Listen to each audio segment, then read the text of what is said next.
by one. Franz Wagner drills the three-pointer. That would put the Magic up by 4 and back in the lead under a minute left. Magic up by 5 here. Paolo Banchero from deep gets the shooter's bounce in the Magic. Go up 8. Looking a little too close for comfort, though, in Orlando, but somehow they find a way. 113-105 was your final score from the Kia Center in Orlando as the Magic get it done, hold off the Pistons, and now take the 2-1 series lead. Game 4 Monday from Orlando at 8 p.m. Let's get into our post-game coverage as we now welcome in our own John Gonzalez for more. John, great to see you. This one, as I mentioned, a little too close for comfort for Orlando in the final minutes. We saw Cade Cunningham tie it all up with that clutch 3, but the Magic found a way to pull away in this one. How would you describe the way they were able to do it? Dicey. They were up 15 with 7.5 minutes left, and then, the Pistons tied it, and then they pulled away. But they got some big shots from Franz Wagner. Paolo Banchero had a pretty good game, although he wasn't very efficient shooting the ball. I think Wendell Carter should be called out here because he had a monster double-double, and he really has been outplaying Jalen Duren in this series. Jalen Duren almost won for his own double-double and had 5 blocks, but he fouled out. And really, Wendell Carter gave him all he could handle. And then one more guy that we should single out here is Desmond Bane, who had a pretty bad shooting night in Game 2. Responded big time in Game 3 in Orlando, back at home, goes for 25 points, hits 7 3-pointers tonight. The Orlando Magic, Jordan, for a long time, I don't think they made a three-pointer for like 10 years. And then tonight they shoot 45% from deep. So that was a little surprising, but I guess eventually it has to go in, and tonight it did. And definitely did. And it was surprising and is surprising that they have taken the series lead at 2-1. So they stole, obviously, Game 1. Nobody expected that. We were all shocked after that game, and here they are. What has gotten into this Magic team, and how have they been able to prove all of the doubters wrong?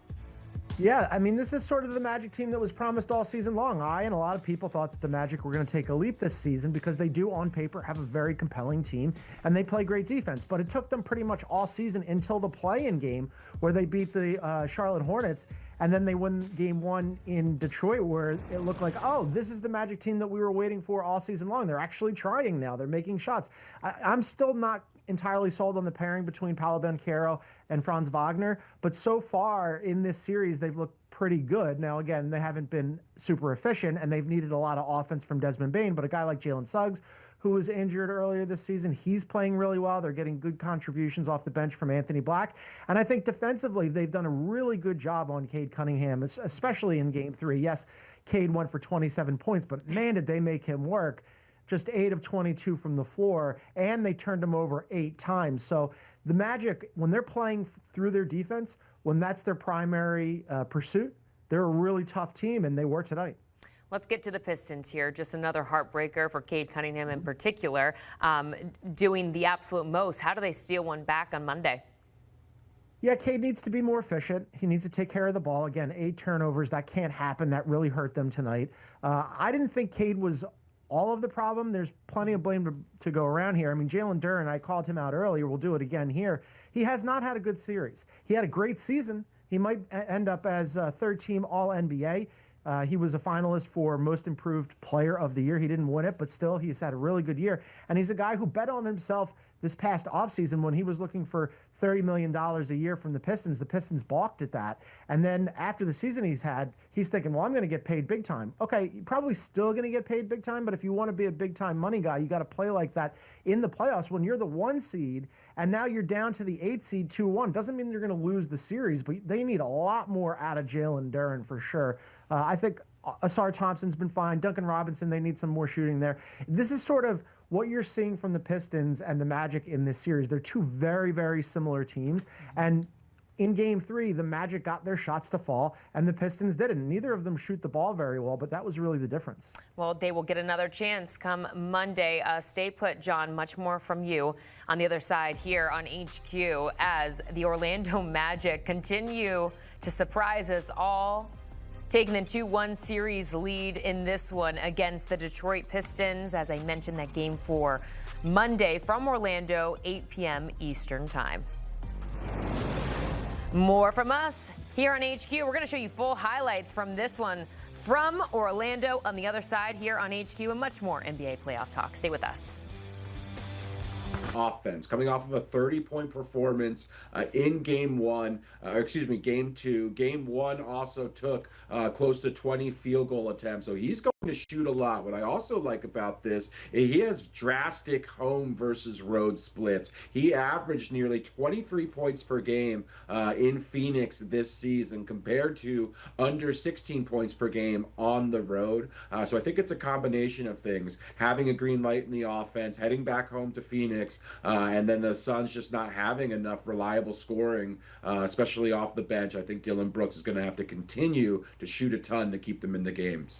Yeah, you talk about the depth, but also the fact that Devin Booker hasn't really shown up. And I know it's been a regular season thing, but certainly in the postseason, you talk volume. We're seeing double, triple the shots for Dillon Brooks, and they're falling. So, yeah, I tend to lean to the over with you there. Let's talk about panic in New York, as I like to call it, with the Knicks and the Hawks. Game 4 in Atlanta, Hawks up 2-1. You're not looking at a side, which I don't blame you. It's hard to check the temperature on these teams right now. You're going to go, though, with the season's most improved player in Atlanta's Nickeil Alexander-Walker. How are you playing him? Yeah, Claudia, I'm a sucker for a discount, and we're getting a significant one on his scoring prop. Just going over 17.5 points for Alexander Walker, who, as you mentioned, most improved player, had a fantastic regular season. However, he struggled in the postseason. He's shooting a ton, but the shots are not dropping for him, but they're good looks, and he has a green light. I don't think his confidence is wavered. I just think it's a matter of getting a couple baskets early. He's playing extremely heavy minutes. He's taking a ton of threes. He's still very engaged defensively here. So I think he's going to get back on track. It's all the more impressive, too, that the Hawks find themselves up 2-1 without him having a single good shooting night in the series. So I think he's more likely than not to get back on track. He averaged over 20 points per game in the regular season. I think he goes over this line of 17.5 today. Yeah, like you said, even with him not going off, the Hawks are surprising people by still winning games. So panic for the Knicks, maybe slight panic for the Nuggets, who take on the T-Wolves. Game 4 in Minnesota. Minnesota leading 2-1. And panic, I say, because the Nuggets offense, which was the best in the regular season, is being quieted by Minnesota's defense. Credit to that defense. Speaking of defense, Rudy Gobert is usually the guy that comes to mind. You're fading his offensive game here, though. Indeed, Claudia. Yeah, and he's been fantastic, but I'm going to go under 23.5 points, rebounds, and assists for Rudy Gobert, who's played huge minutes in this game, or in this series. He's also done a fantastic job slowing down Nikola Jokic. I believe Gobert is just as pivotal to any single player why this Timberwolves teams find themselves up 2-1 heading into Game 4. However, this is a lot of offensive output for Rudy Gobert, who's been playing more minutes than he's played all season long. You have to wonder if that's going to catch up to him here, but he's not scoring a ton. He's just really focusing in on defending Nikola Jokic. But when you deal with Nikola Jokic, foul trouble is a big factor, and I think he's very unlikely to play his full allotment of minutes because he's very likely to get into foul trouble, something that's plagued him in this series and throughout the regular season head-to-head matchups with Denver. So I just think there's a lot of ways that Gobert stays under this line. Even if he gets his full minutes, it's not a given that he goes over 24 points, rebounds, and assists.